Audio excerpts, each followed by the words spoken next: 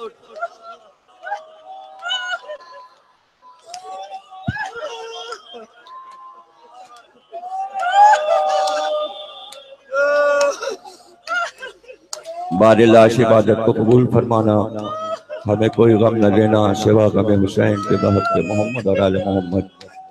تمام مومنین کی شریک مجلس ہیں ان کی دعاؤں کو قبول فرما، ان کے گھروں کو آباد ہے، کہ بچوں کی طولانی عمر فرما۔